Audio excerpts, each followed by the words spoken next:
kita lihat bahwa pemakaian Tuhan itu mungkin istilah yang tidak umum bagi beberapa orang, terutama kalau yang baru aja, belum lama di GMS gitu ya.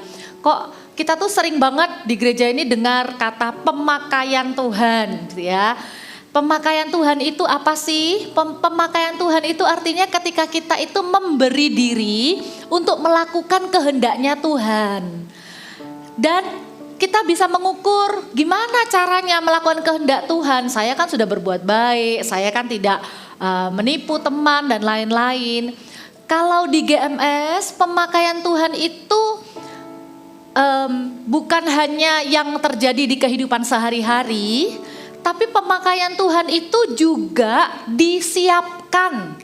Jadi kami rindu setiap jemaat mengalami pemakaian Tuhan, tapi kami tidak membiarkan jemaat, ya udahlah pokoknya kamu dipakai Tuhan, begitu.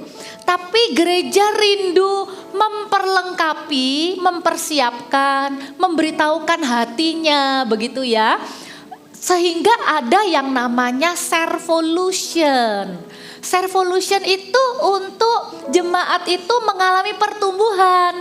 Kalau yang awalnya sebagai simpatisan yang datang dan pergi karena masih bingung gitu ya.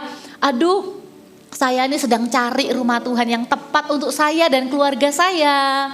Kan saya dengar setiap minggu selalu gembala berkata, kami rindu menjadi keluarga rohani Anda. Artinya enggak selalu jadi simpatisan terus yang datang dan pergi, tapi Anda memutuskan untuk menjadi jemaat. Anda bergabung di CG. Jadi kalau di GMS, jemaat adalah mereka yang bergabung di CG. Kalau Anda belum ber-CG, ya datang ke gereja aktif di ibadah, tapi belum ber-CG. Nah, seperti ada yang kurang begitu. Nah, tapi kalau sudah ber-CG, baru saja ber-CG lalu ikut MSC 1, MSC 2. Apalagi nih ya kok disuruh daftar servolution. Iya, karena kita rindu jemaat itu terus bertumbuh. Bukan hanya diajari bagaimana berdoa, bagaimana mendoakan orang lain, bagaimana bersaksi. Kita juga menyediakan banyak ministry yang dibuka supaya apa? Semakin banyak kesempatan bagi jemaat untuk mengalami pemakaian Tuhan melalui gerejanya. Jadi servolution itu seperti itu. Lalu apakah karena timur ini ibadahnya banyak, baru buka 6-7. Pasti butuh pekerja ini, makanya dibuka servolution. Di satu sisi betul, karena gereja terus berkembang, pasti beda ya, melayani 100 orang, pasti jumlah pelayannya ya sejumlah tertentu begitu ya. Tapi ketika sudah 1000 orang, pasti butuh lebih banyak orang melayani. Iya, itu betul. Tapi bukan hanya karena ada kebutuhan itu Bapak Ibu Saudara. Seperti yang saya selalu sampaikan juga kepada anak-anak Voltage, gereja anak kita yang usia pra-remaja. Kepada mereka saya katakan, bukan karena kita kekurangan orang sehingga kalian itu dilatih untuk melayani. Tapi memang karena gereja rindu semua jemaat melayani Tuhan. Jadi walaupun sudah cukup jumlahnya, kita akan terus dan terus dan terus. Nanti kan bisa gantian timnya kalau memang sudah cukup. Nanti kan bisa memberkati mission trip kemana-mana dan lain-lain. Jadi melayani, kesempatan untuk melayani dibuka lebar setiap waktu. Kalau tahun lalu mungkin belum waktunya, tahun ini saya berdoa, ini waktu Anda untuk melayani. Sebulan ini sudah banyak firman yang membekali kita, berusaha menarik perhatian kita dari kesibukan diri sendiri kepada Tuhan dan pekerjaan Tuhan. Di minggu terakhir di bulan Februari dengan tema lebih diberkati, melayani daripada dilayani, izinkan saya membagikan isi hati Tuhan. Berkat dari pemakaian Tuhan itu apa? Tuhan itu Tuhan yang tahu memberikan berkat. Ada yang namanya berkat orang benar, di ibadah 1 tadi berkat anak cucu, ada juga berkat pemakaian Tuhan. Dan khususnya di ibadah ini, kita akan melihat apa saja berkat pemakaian Tuhan. Saya akan awali dengan sebuah pemikiran yang salah mengenai pemakaian Tuhan. Ini yang saya temukan waktu ngobrol dengan jemaat, waktu memperhatikan komentar-komentar orang-orang gitu ya. Ternyata saya menemukan semakin bertambah usia seseorang, semakin sulit diajak pelayanan. Saya tidak tahu kenapa. Apa karena kesibukan? Tapi saya melihat dan saya berdoa, hati seperti anak kecil ini ada di antara kita. Anak kecil itu begitu rindu melayani Tuhan. Melayani itu jadi seperti sesuatu yang mendatangkan sukacita bagi mereka. Bayangkan, mereka itu belum bisa terlalu banyak melakukan hal-hal begitu ya. Tapi mereka cuma dikasih papan, tulisan, welcome home, good to see you, God bless you, you look awesome gitu ya.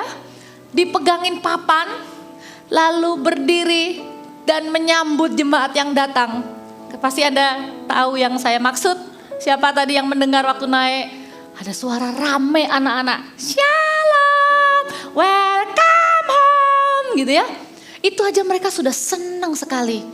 Dan mereka itu ya kadang kasihan juga ya teriak-teriak. Tapi ya sudahlah, kuotanya dihabiskan di rumah Tuhan ya. Mendatangkan sukacita gitu bagi orang yang datang. Mungkin yang datangnya lagi lemes-lemes dengar suara anak-anak jadi bersukacita. Terus lucu mereka itu. Tadi saya ke bawah foto sama mereka. Tahu nggak, mereka itu posisinya itu sebenarnya di bawah tangga.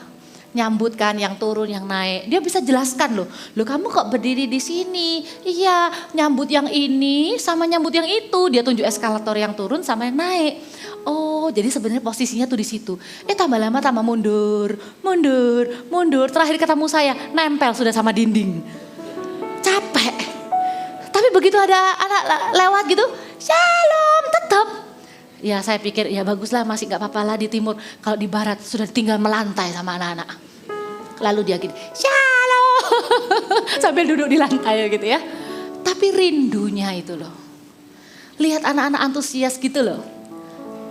Saya pikir, aduh Tuhan, boleh gak sih saya berdoa, saya minta supaya kerinduan untuk melayani Tuhan gak akan hilang waktu anak-anak ini berangkat remaja, dewasa. Gak hilang, hati yang rindu untuk melayani itu gak hilang. Kayak saya minta sama Tuhan, jagai ya Tuhan, jagai anak-anak ini gitu ya. Dan saya juga berdoa, fakta itu enggak mengenakan, tapi saya percaya Tuhan akan bekerja lah. Masa sih bener kalau semakin bertambah usia itu semakin sulit untuk melayani? Enggak lah, saya patahkan di dalam nama Yesus. Amin. Justru kita akan semakin antusias. Pemikiran yang salah tentang pemakaian Tuhan, paling enggak saya catat ada 2. Pemikiran salah yang pertama adalah begini. Pemakaian Tuhan hanya untuk orang tertentu saja. Dan itu bukan saya. Karena berpikir pemakaian Tuhan itu hanya untuk orang yang punya talenta. Orang yang khusus dekat sama gembalanya. Orang yang pintar ngomong. Orang yang berkarisma. Kalau lewat tuh orang langsung noleh. Padahal ada kotoran di mulutnya. Enggak ya. Jadi pemikiran yang salah ini berpikir bahwa yang dipakai Tuhan itu hanya orang tertentu. Saya bukan. Lalu punya kesimpulan sendiri. Saya ndak dipilih sama Tuhan. Apalagi tahu yang didatengin CGL-nya, yang disalami gembalanya, yang dibilang pelayanan asyir ya. Kalau dulu, zaman dulu gereja tradisional tuh begitu. Dipilih, kamu ya pelayanan ya. Berdasarkan pilihan. Makanya wajar orang jadi mikir, oh saya gak dipilih. Tapi sekarang enggak. Sebenarnya enggak. Kesempatan pemakaian Tuhan dibuka lebar untuk semua orang.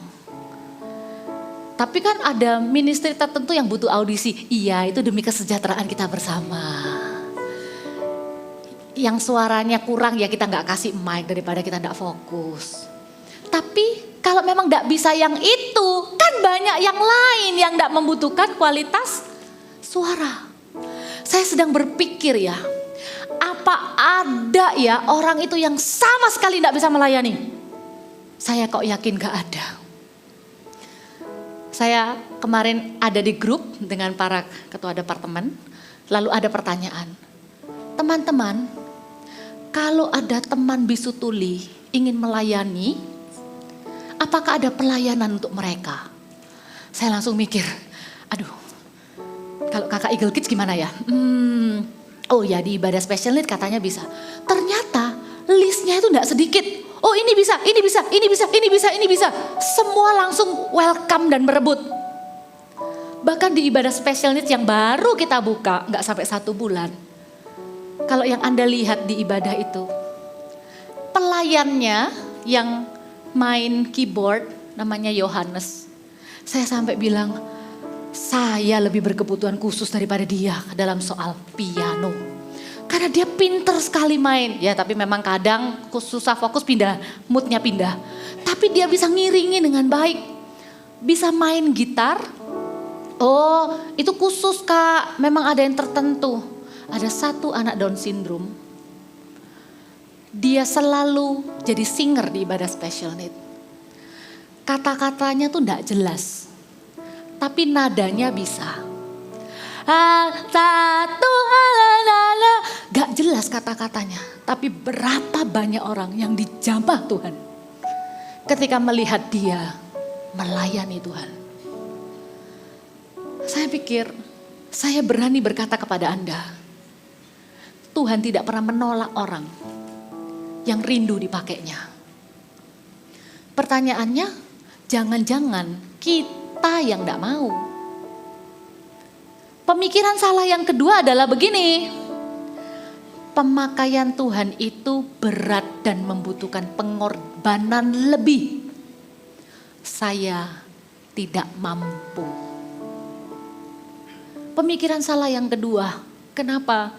Karena kalau Tuhan memanggil hambanya untuk melayani dia, kalau ada pemakaian Tuhan yang disiapkan bagi orang itu, Tuhan yang memberikan kemampuannya. Tuhan yang memberikan. Kalau di zaman perjanjian lama, waktu bait Allah itu mau didirikan, saya lupa, itu masih kayaknya zaman kemah. Sorry ya kalau saya agak lupa ya. Di zamannya Bezaleel Aholiab, itu membangun kemah. Iya kemah, iya kemah. Membangun kemah itu butuh mengolah batu, permata dan lain-lain.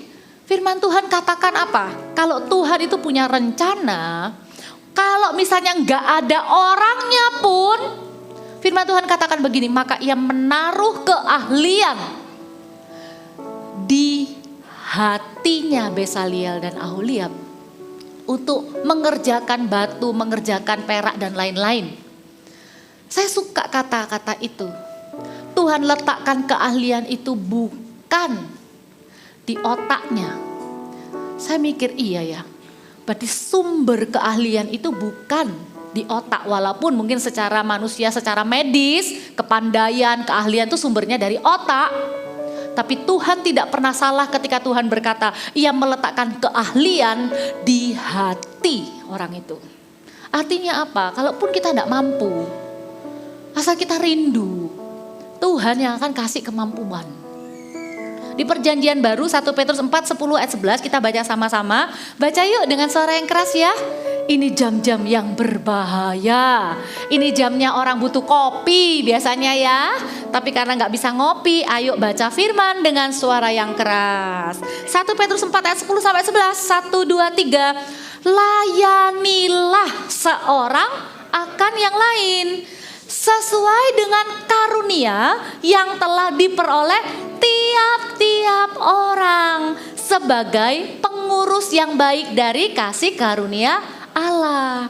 Jika ada orang yang berbicara, baiklah ia berbicara sebagai orang yang menyampaikan firman Allah. Jika ada orang yang melayani, baiklah ia melakukannya dengan kekuatan kekuatan yang dianugerahkan Allah.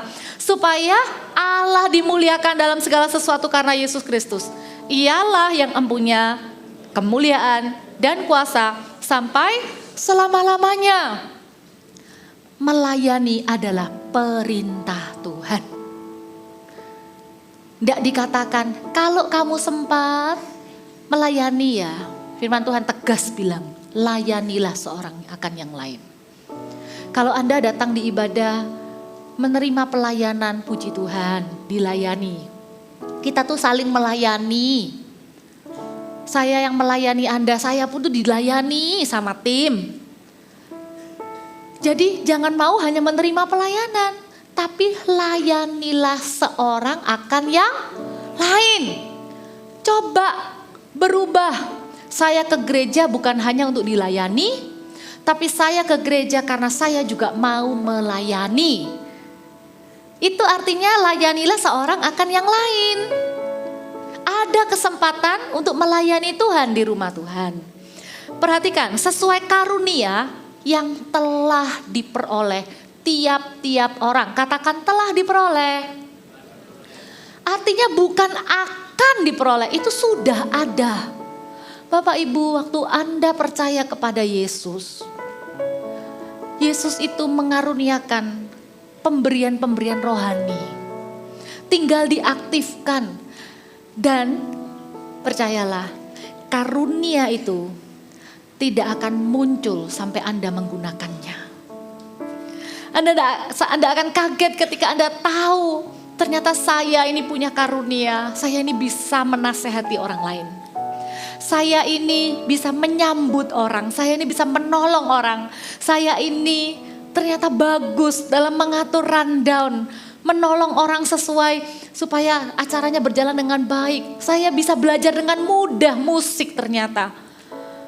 Jangan batasi diri. Oh, saya ini sudah 40, mau belajar apa sih sulit? Siapa bilang? Anda yang berkata tidak bisa dan membatasi diri sendiri. Bisa. Pasti ada tempat untuk Anda. Berapapun usia Anda. Karena ada karunia yang telah diperoleh oleh tiap-tiap orang. Minimal berbicara. Menyampaikan firman. Kalaupun misalnya bukan berbicara menyampaikan firman, berbicara berkata, "Shalom, welcome home." Silakan. Agak majuan dikit boleh. Geser dikit boleh. Asyar maksudnya ya. Supaya bayangkan ya, asyar itu luar biasa loh. Boleh nggak kita kasih tepuk tangan dulu buat para asyar kita ya. Asyar kita itu menolong supaya yang depan penuh dulu. Yang tengah diisi dulu, tujuannya begini loh. Kan gak enak toh, yang kosong yang baris tengah ini. Waktu dia masuk dia harus isi. Gitu ya. Terus ada yang sudah lagi nyembah, jadi terganggu kan ada yang lewat. Makanya Anda disuruh, boleh geser, boleh geser. Asyar itu, saya cerita sedikit soal asyar. Dalam pelayanan itu, setiap karunia itu ada hatinya. Bukan cuma sekedar ya pelayanan gitulah. Kapan hari pelayanan kita di Eagle Kids itu namanya I Care. Kakak-kakak yang care sama anak-anak, dampingi mereka ibadah, bantuin buka Alkitab, nemenin mereka nyanyi, nganterin ke toilet gitu ya. Lalu tiba-tiba ada masanya dibilang begini, ayo disamakan dong sama umum.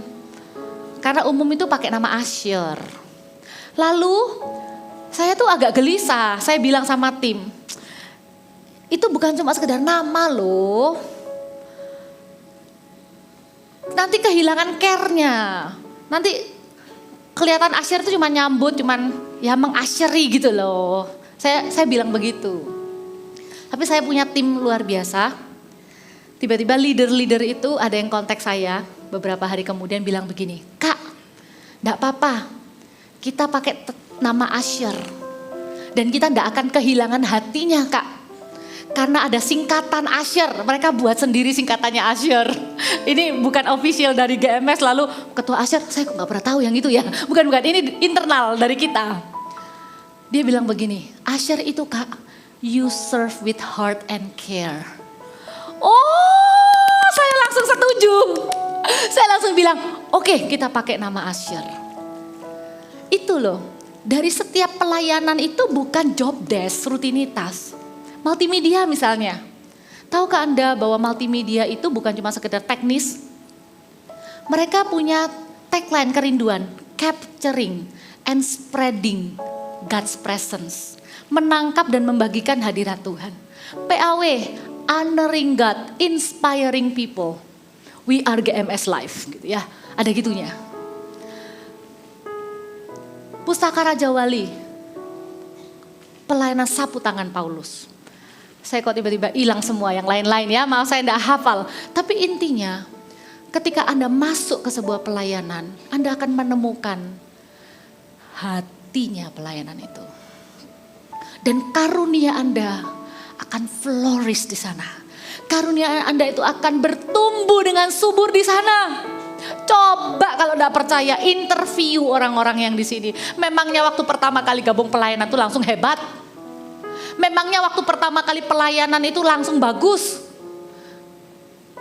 Saya ngaku di hadapan Anda ya. Pelayanan khotbah pertama saya kepada umum, kepada jemaat umum, itu recording di masa pandemi. Dan video khotbah itu tidak lulus QC. Jadi sudah syuting, sudah khotbah dengan semangat, tidak lulus QC. Tapi saya tahu, gagal itu tidak akan menghentikan. Karena apa? Hatinya benar. Kerinduannya supaya Allah dimuliakan. Bukan supaya saya bisa show something. Kalaupun pernah gagal, coba lagi. Belajar lagi. Belajar lagi. Tidak ada orang yang memulai dari pertama tuh langsung bagus. Tidak ada. Tapi dikembangkan karunianya, dilatih. Asal sikap hati kita benar, Tuhan menaruh keahlian di hati kita. Amin.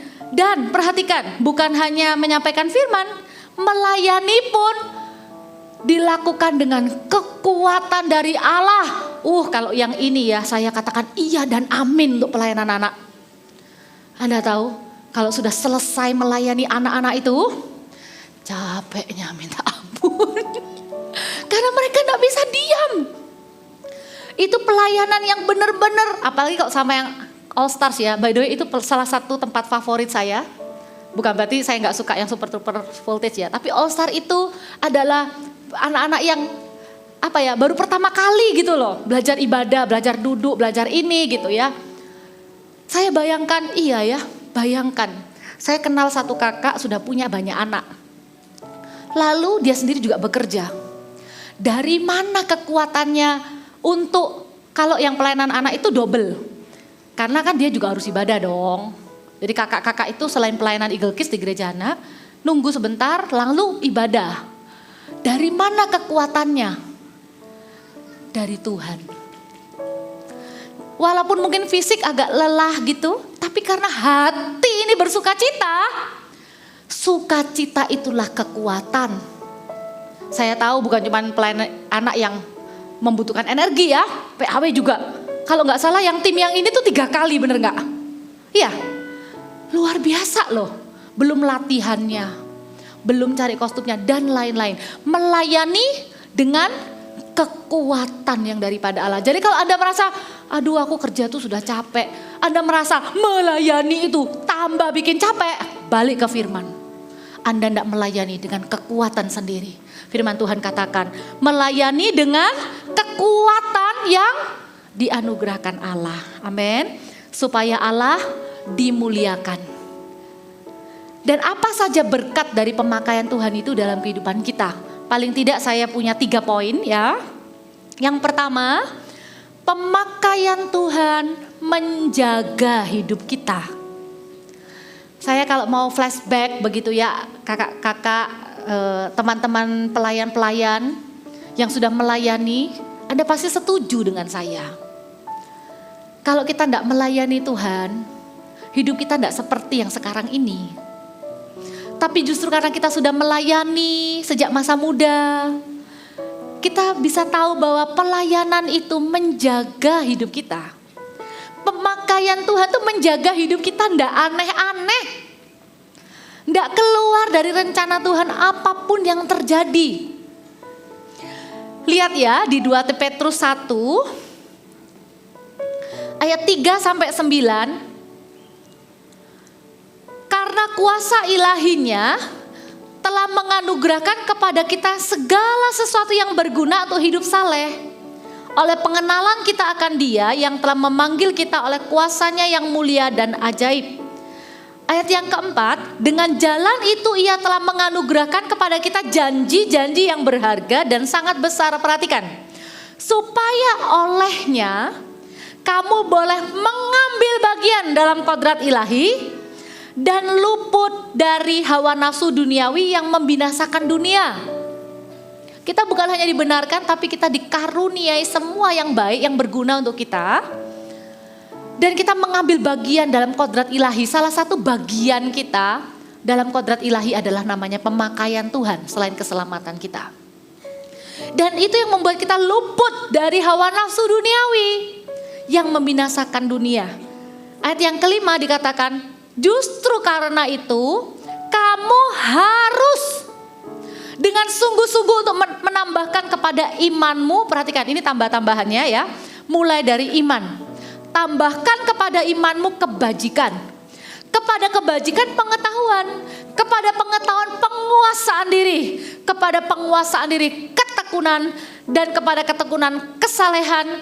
Dan kepada kesalehan kasih akan saudara-saudara. Dan kepada kasih akan saudara-saudara, kasih akan semua orang.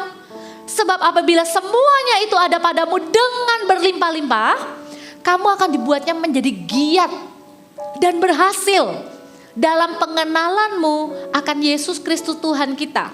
Tetapi barang siapa tidak memiliki itu semua, ia menjadi buta dan picik. Karena ia lupa bahwa dosa-dosanya yang dahulu telah dihapuskan. Pemakaian Tuhan itu menjaga hidup kita. Kita diluputkan dari godaan-godaan. Anda terjemahkan sendiri dalam kehidupan Anda. Ada berapa banyak godaan yang berusaha menjauhkan Anda dari Tuhan. Pemakaian Tuhan itu menjadi sebuah pagar perlindungan.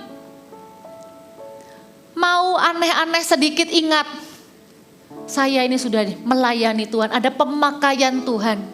Jaga hidup sungguh-sungguh supaya apa? Supaya didapati menjadi bejana yang layak untuk dipakai untuk bagi kemuliaan Tuhan. Tidak cukup hanya punya iman. Betul, untuk diselamatkan ada iman. Tapi kenapa disuruh tambahkan kebajikan, tambahkan pengetahuan dan ditambahkan semuanya itu supaya apa? Supaya ujungnya iman kita itu ujungnya adalah kasih kepada saudara-saudara dan kasih akan semua orang. Iman kita kepada Yesus itu tidak akan berujung kepada iman yang egois berpusat kepada diri sendiri, tapi pada kebutuhan orang lain. Bagaimana kita bisa menunjukkan kasih, melayani orang lain. Tujuannya tuh itu, makanya iman ditambahkan dengan lain. Supaya iman kita tuh tidak hilang.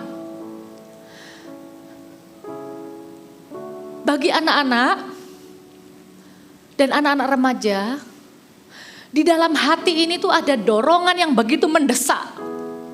Bukan hanya untuk mengenalkan mereka kepada Yesus, tapi memastikan mereka ada dalam komunitas pelayanan. Mereka tahu bahwa mereka dipakai Tuhan sejak kecil. Sedini mungkin kita bilang sama mereka, hey, you are anointed. Kamu itu dipilih Tuhan, kamu dipakai Tuhan. Tuhan mau pakai hidupmu, jaga hidupmu sungguh-sungguh. Se-early mungkin, supaya apa? Supaya mereka bertumbuh dengan sebuah kesadaran bahwa hidup mereka berharga. Ada pemakaian Tuhan di dalamnya. Mereka tidak akan gampang ikut-ikutan godaan yang salah. Pemakaian Tuhan itu menjaga hidup seseorang. Makanya sesungguh-sungguh itu menyiapkan segala sesuatunya. Kalau Anda berpikir pelayanan ini butuh Anda, kebalik. Pelayanan ini ada justru karena Anda. Saya bilang dengan kakak-kakak, the kid is not for the ministry. The ministry we open for the kids. Kita siapkan pelayanan-pelayanan yang ada supaya terjadi seperti yang dikatakan. I see a generation rising up, take their place. Saya melihat sebuah generasi yang bangkit mengisi tempat-tempat pemakaian Tuhan. Pelayanan ini ada supaya anak-anak itu ada di dalamnya. Pelayanan ini untuk mereka, bukan mereka untuk pelayanan ini. Sama seperti dengan gereja ini terhadap Anda, Bapak Ibu. Pemakaian Tuhan yang akan menjaga hidup Anda. Jangan pernah keluar darinya. Dan yang kedua, berkat dari pemakaian Tuhan adalah menolong kita menemukan arti hidup. Hidup jadi lebih bermakna, lebih berarti. Berapa kali orang berpikir, untuk apa sih saya hidup ini? Hidup itu firman Tuhan katakan di Yakobus 4 ayat 14. Ini memang konteksnya tentang melibatkan Tuhan dalam perencanaan, tapi ada kalimat yang muncul. Biar ini menjadi pertanyaan buat kita juga. Dikatakan begini, sedang kamu tidak tahu apa yang terjadi besok. Ini loh pertanyaannya. Apakah arti hidupmu? What is the meaning of your life? Why? Mengapa kita hidup? Untuk apa kita hidup? Kelihatannya negatif ya kalimat selanjutnya.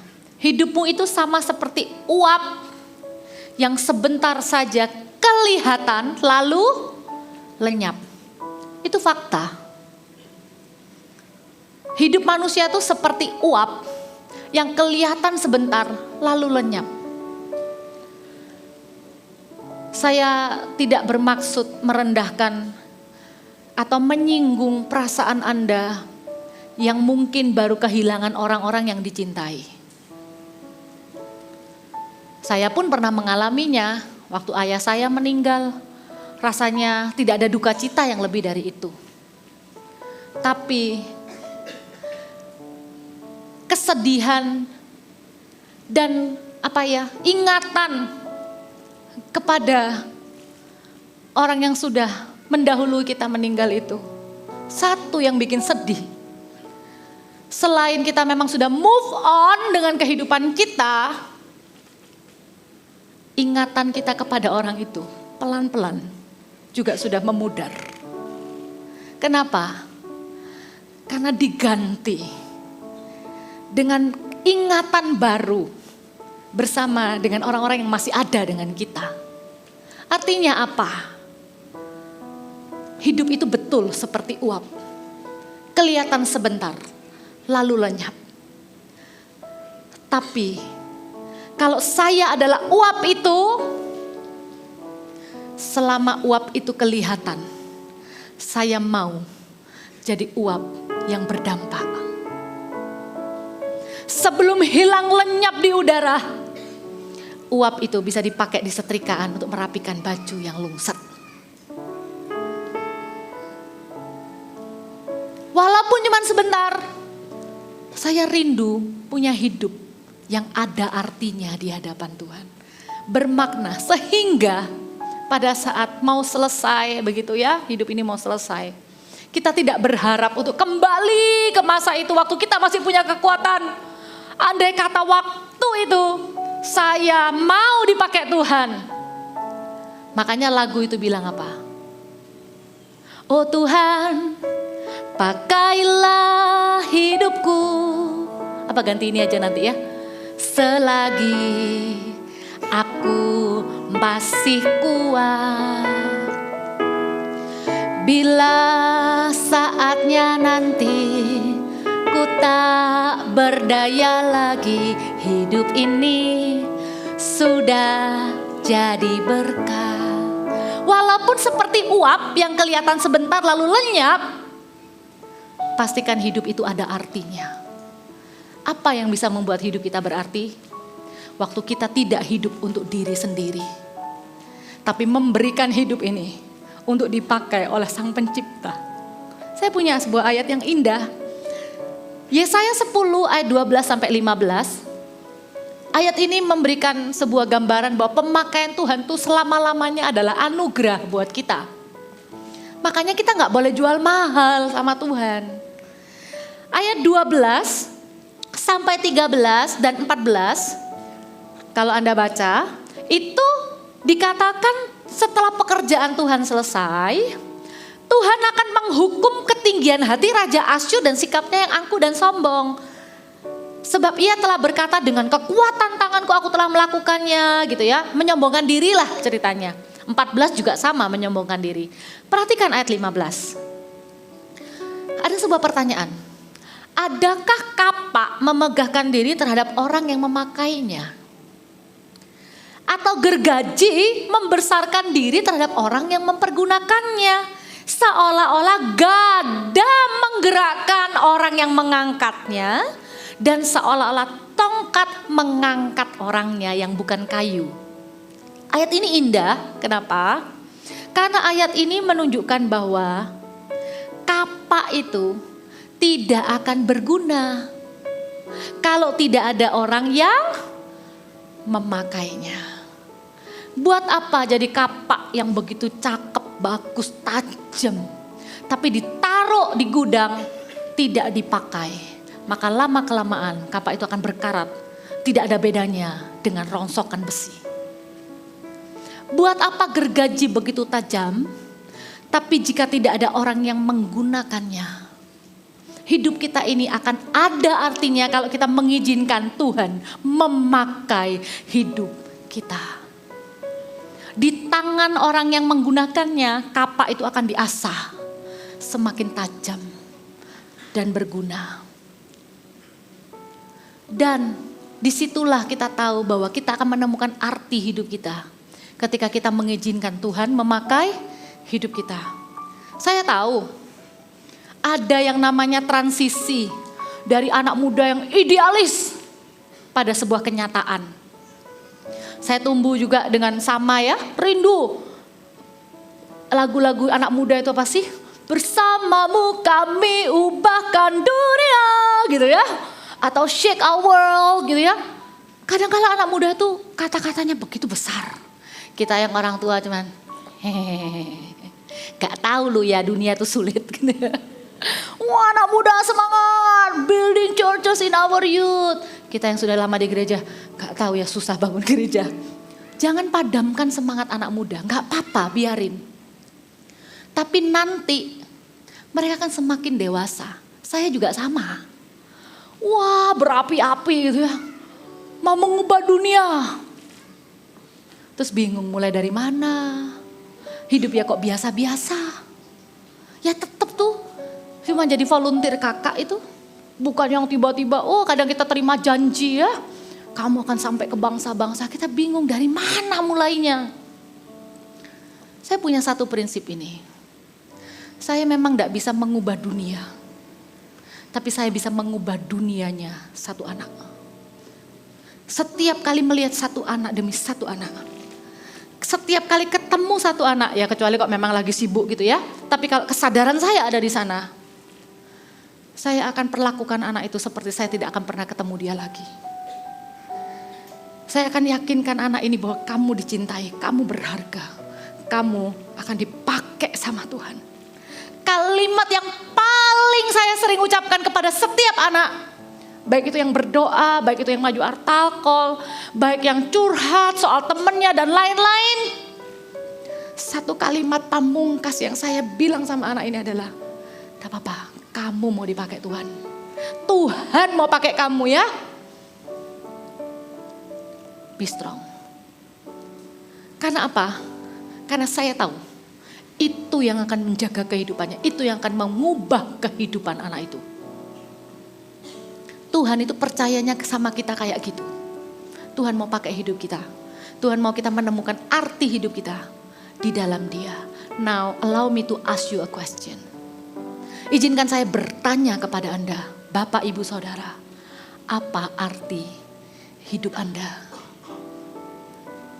Bagi saya, arti hidup saya adalah berdampak pada semua generasi.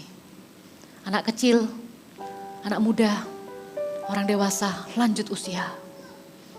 Tuhan taruh hati itu. Saya mau berarti di tangan Tuhan. Anda juga sama. Amin. Ya. Dan ketika kita memberi diri dipakai Tuhan, menemukan arti hidup, dunia ini tidak akan sepi. Dunia ini penuh dengan orang. Berkat terbesar di hidup kita itu bukan materi, tapi orang. Orang yang kena dampaknya dari pelayanan kita. Orang yang hidupnya diubahkan karena kita mau berdoa untuk mereka. Orang yang diubahkan hidupnya karena kita melayani mereka. Itu akan menjadi kebahagiaan buat kita. Hidup kita tidak pernah sepi. Tidak pernah sepi. Kita menemukan makna hidup itu di situ, ya. Dan yang terakhir, pemakaian Tuhan membuat Yesus menjadi milik pusaka kita. Artinya apa? Di zaman perjanjian lama, semua suku itu mendapat milik pusakanya. Mendapat bagiannya, tanah perjanjian. Milik pusaka itu adalah sesuatu yang berharga. Tapi Tuhan itu bilang, semua suku akan dapat milik pusakanya. Kecuali Lewi. Lewi adalah suku yang melayani Tuhan. Dikatakan hanya kepada suku Lewi tidak diberikan milik pusaka, yang menjadi milik pusakanya ialah Tuhan Allah Israel seperti yang dijanjikannya kepada mereka. Pemakaian Tuhan itu membuat kita mendapatkan Tuhan sendiri sebagai bagian terbaik dalam kehidupan kita. Percayalah, itu tidak akan terganti. Itu bagian terbaik. The greatest honor is to serve my Lord and King. Dan pada ujungnya, pelayanan ini akan berhenti kok. Kegiatan pelayanannya ini akan berhenti. Tapi saya jadi tahu, karena dengan melayani, saya jadi tahu isi hatinya yang terdalam, yang mungkin tidak semua orang tahu. Dengan melayani, I spend more time with Jesus. Dengan melayani, saya menghabiskan waktu lebih banyak dengan Yesus. Kesibukannya itu bukan dengan hal-hal yang lain, tapi dengan Yesus. Yesus menjadi milik pusaka. Yesus menjadi sesuatu yang menjadi pribadi yang sangat berharga. Itu berkat dari pemakaian Tuhan yang tidak akan pernah mau ditukarkan dengan apapun juga yang lain.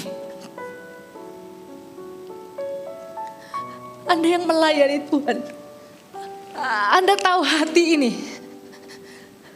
Kalau pelayanan Anda justru membuat Anda jauh dari Tuhan, berarti ada yang salah dengan pelayanan itu. Kalau pelayanan Anda itu membuat Anda jadi kecewa dengan Tuhan, berarti ada yang salah dengan pelayanan itu.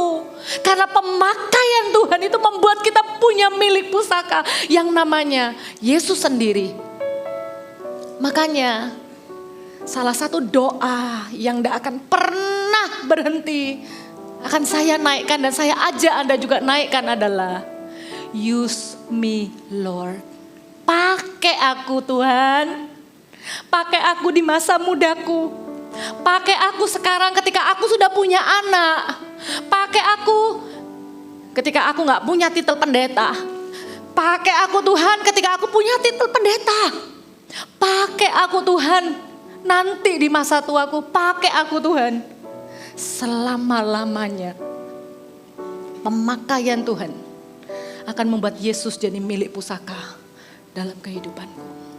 Dan itulah yang rindu diwariskan kepada anak cucu kita. Bagaimana dengan Anda? Saya berharap Anda mengalami berkat pemakaian Tuhan ini. Berkatnya bukan uang. Berkat termahal dari pemakaian Tuhan adalah Dia sendiri yang berkata, aku yang akan menjadi pusakamu. Aku yang akan jadi paling berharga dalam hidupmu. Bukan yang lain. Amin.